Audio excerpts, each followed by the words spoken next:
જૂનાગઢ ભાજપમાં ભડકો થયો. જવાહર ચાવડાએ જ ભાજપના નેતાનો ભ્રષ્ટાચાર ખુલ્લો પાડ્યો. પીએમને પત્ર લખ્યો.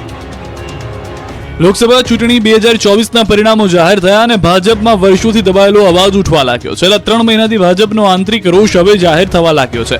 એમાં પણ ગુજરાતની 3 દિવસ મુલાકાત પૂર્ણ કરી પીએમ મોદી રવાના થયા. એ સાથે જ વધુ એક ભાજપ નેતાએ ભાજપના જ નેતાઓ દ્વારા કરવામાં આવતા ભ્રષ્ટ કામો ઉગાડા પાડ્યા. પૂર્વ કેબિનેટ મંત્રી જવાહર ચાવડાએ જૂનાગઢ જિલ્લા ભાજપ પ્રમુખ કિરીટ પટેલ દ્વારા વોકરા પર કરવામાં આવેલા દબાણને કારણે જૂનાગઢ શહેરમાં પૂર જેવી સ્થિતિ ઊભી થઈ હોવાનો પીએમ મોદીને પત્ર લખ્યો. માત્ર એટલું જ નહીં, તેમણે કિરીટ પટેલ પર એક સાથે 3 હોદ્દા ભોગવવાનો અને હપ્તાખોરીના પણ આક્ષેપ કર્યા. જવાહર ચાવડાએ પોતાની વ્યથા ઠાલવતા પત્રના અંતે લખ્યું છે કે અમારી સમસ્યા અને પીડા એ છે કે જો ભાજપ પ્રમુખ જ આવા કૃત્યો કરે તો પ્રજાની વચ્ચે કયા મોઢે જવું, પ્રજાનો સામનો કેમ કરવો. ચાવડાએ ત્યાં સુધી લખ્યું કે આપ સુધી આ વાત પહોંચે કારણ કે આ માણસની ગુનાહિત બેદરકારી અને ભ્રષ્ટાચારે આપણા પક્ષને પણ નીચું જોવું પડતા હોય તેવા કૃત્યો કર્યા છે. આમ તો આ લિસ્ટ લાંબુ છે, પરંતુ 2 અક્ષમ્ય કૃત્યો જેનાથી સમગ્ર જૂનાગઢની પ્રજામાં નારાજગી અને રોષ છે. લાખણી એપીએમસીની ચૂંટણી બની રસપ્રદ. ભાજપના મેન્ડેટ સામે ભાજપના જ સભ્યોએ માંડ્યો મોરચો. બનાસકાંઠાના લાખણી એપીએમસીની ચૂંટણી રસપ્રદ બની. 14 સભ્યોની ચૂંટણીને લઈ વિવાદ ઉભો થયો છે, કેમ કે ભાજપના મેન્ડેટ સામે જ ભાજપના સભ્યોએ મોરચો માંડતા ચકચાર મચી ગઈ. લાખણીના રાજકારણમાં ગરમાવો આવી ગયો છે. ભાજપે 10 ખેડૂત પ્રતિનિધિ અને 4 વેપારી પ્રતિનિધિને મેન્ડેટ આપ્યા.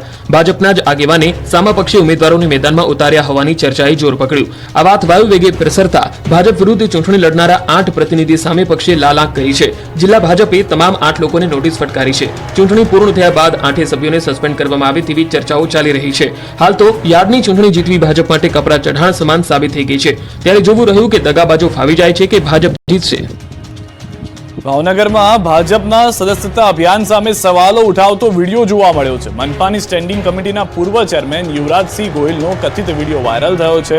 100 સદસ્યો બનાવો અને 500 રૂપિયા લઈ જાઓ તેવો દાવો વાયરલ વિડીયોમાં કરવામાં આવ્યો છે. સોમવારનો હોવાની આ ચર્ચા છે. જે વાયરલ વિડીયો આપ જોઈ રહ્યા છો, ન્યૂઝ 18 ગુજરાતી આ વાયરલ વિડીયોની પુષ્ટિ નથી કરતું, પરંતુ આ વાયરલ વિડીયોની અંદર એવી વાત કરવામાં આવી રહી છે કે ભાજપમાં જોડાતા 100 સભ્યોનું લિસ્ટ આપ લઈને આવો અને 500 રૂપિયા આપને મળશે. આના વિસ્તારો પર રોજના 200 થઈ જાય, 1000 રૂપિયા ઘરે કરો, ગમે ત્યાં કરો, ઓટીપી લેવાનો અને એવું કહે તમારે બીજું કાંઈ નહીં કહેવાનું, અમારા ભાજપના તમને સભ્ય બનાવવાના એટલે તમને ઓટીપી આપશે, ના પાડે એને નહીં લેવાનું. રાજ્યમાં શાંતિપૂર્ણ માહોલમાં ગણેશ વિસર્જન. દુંદાળા દેવને વિદાય આપવા રસ્તાઓ પર માનવ મહેરામણ ઉમટ્યું. 10 દિવસ સુધી રંગેચંગે ગણેશોત્સવ ઉજવ્યા બાદ આજે બાપ્પાની વિદાય માટે ભાવિકો ડીજે તો ઢોલ નગારાના તાલે નાચતા જોવા મળ્યા. હર્ષોલ્લાસ સાથે બાપાની વિદાયથી ભાવિકો ભાવુક પણ બન્યા. સુરતના હજીરા ખાતે ગણેશ વિસર્જનનો માહોલ જામ્યો. મોટી સંખ્યામાં સુરતીઓ હજીરા ખાતે ઉમટી પડ્યા. 10 ફૂટ કરતા મોટી પ્રતિમાનું હજીરા ખાતે વિસર્જન કરાયું. 15 ક્રેન દ્વારા મૂર્તિઓનું ઝડપભેર દરિયામાં વિસર્જન કરાતું જોવા મળ્યું. તો અમદાવાદ શહેરમાં પણ શાંતિપૂર્ણ માહોલમાં ગણેશ વિસર્જન થયું. કાયદો વ્યવસ્થાની સ્થિતિ જળવાઈ રહે તે માટે પોલીસે પૂરતો બંદોબસ્ત પણ રાખ્યો હતો. રાજકોટમાં 7 જેટલા સ્થળો પર ગણપતિ વિસર્જનની વ્યવસ્થા કરવામાં આવી. ગણપતિ વિસર્જનને લઈને 3 ડીસીપી સહિત 1500 જેટલા પોલીસ અધિકારીઓ, કર્મચારીઓ, ટ્રાફિક બ્રિગેડ, જીઆરડીના જવાનો લોકોની સુરક્ષામાં તૈનાત કરાયા હતા. આ દ્રશ્યો છે વડોદરાના. અહીં પણ વિવિધ પંડાલોએ ભારે હૈયે દાદાની વિદાય આપી. ઇન્દ્રપ્રસ્થ યુવક મંડળ દ્વારા ગણેશ વિસર્જન કરાયું. મંડળના આયોજકોએ પોતાના દ્વારા બનાવેલ કુંડમાં જ કર્યું વિસર્જન. વિસર્જનમાં પોલીસ કમિશનર નરસિંહા કુમાર હાજર રહ્યા. પોલીસ કમિશનરે પોતાના ધર્મપત્ની સાથે ગણેશજીની આરતી પણ ઉતારી. શ્રીજીને ચડાવેલા ફૂલહારથી અહીં બનાવાય છે ખાતર. ઓટોમેટિક કુંડનું પાણી શુદ્ધ થઈ જાય તે માટે ફિલ્ટર પ્લાન્ટ પણ લગાવ્યો. તો ભરૂચ શહેરમાં પણ ગણેશ વિસર્જન કરાયું. નગર સેવા સદન દ્વારા 3 સ્થળોએ બનાવેલ કૃત્રિમ જળકુંડમાં દાદાને પધરાવ્યા. લોકોએ આસ્થાભેર શ્રીજીની પ્રતિમાનું વિસર્જન કર્યું.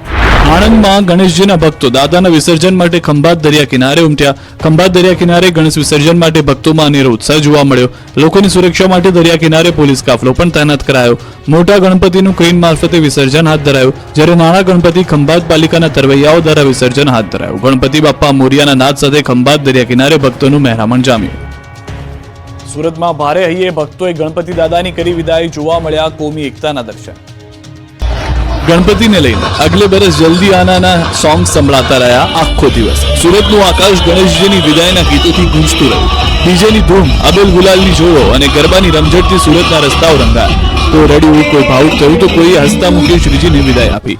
10 દિવસ સુધી રંગેચંગે વિઘ્નહર્તાની શ્રદ્ધાપૂર્વક પૂજા અર્ચના કર્યા બાદ અનંત ચતુર્દશીએ દાદાની વિદાય કરવામાં આવી. સુરત શહેરમાં નાના મોટા 80,000 થી વધુ ગણેશની સ્થાપના થઈ, ત્યારે વહેલી સવારથી જ નાની મોટી મૂર્તિઓને લઈને ગણેશ ભક્તોએ ભારે હૈયે વિદાય કરવા નીકળી પડ્યા.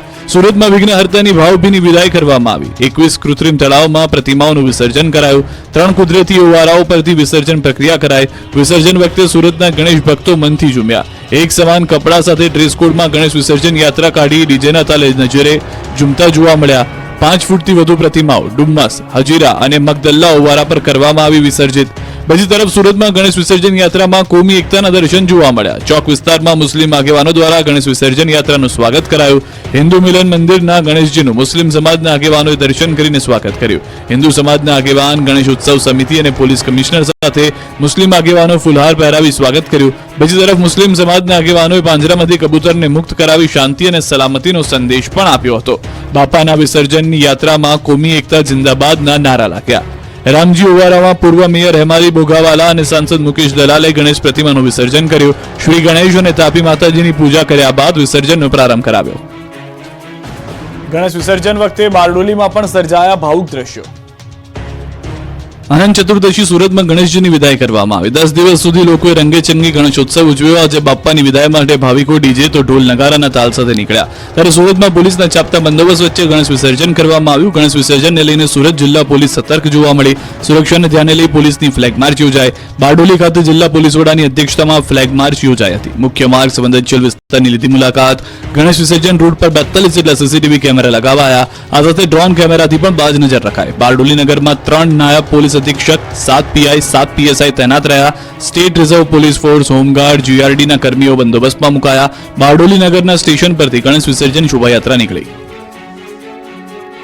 વડોદરામાં નવલખી કૃત્રિમ તળાવ ખાતે વિસર્જન માટે ભારે ધસારો જોવા મળી રહ્યો છે. મોટી સંખ્યામાં ગણેશ ભક્તો વિસર્જન માટે ઉમટી પડ્યા છે. કૃત્રિમ તળાવનો નજારો જુઓ. ડ્રોન કેમેરાથી ભારે હર્ષોલ્લાસ અને ઉત્સાહભેર ભક્તો ગણપતિ બાપ્પાને આપી રહ્યા છે વિદાય. કોર્પોરેશને વિસર્જન માટે કરી ઉત્તમ વ્યવસ્થા.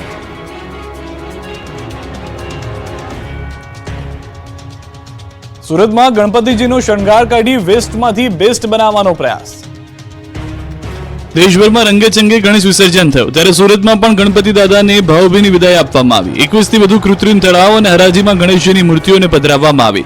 વિસર્જન દરમિયાન વેસ્ટ માટે બેસ્ટ વસ્તુ બનાવવાનો પ્રયાસ કરાયો. દાદાની પ્રતિમા પર કરેલો શણગાર કાઢવામાં આવ્યો અને તેમાંથી વેસ્ટમાંથી બેસ્ટ બનાવવા માટે મહિલાઓ દ્વારા સ્ટોલ બનાવવામાં આવ્યો હતો. શણગારમાંથી મહિલાઓ દ્વારા બીજી વસ્તુઓ બનાવવાનો અનોખો પ્રયાસ હાથ ધરવામાં આવી રહ્યો છે. ગણેશ પ્રતિમા પર રહેલા આભૂષણ કલેક્ટ કરવા મનપા દ્વારા એક અનોખું સેન્ટર શરૂ કરવામાં આવ્યું. આ આભૂષણમાંથી વેસ્ટમાંથી બેસ્ટ બનાવી નવરાત્રી માટે વસ્ત્રો અને દાગીના તૈયાર કરવામાં આવશે. આ દાગીનાનું વેચાણ કરી અનાથ બાળકો અને સરકારી શાળાને મદદ કરાશે.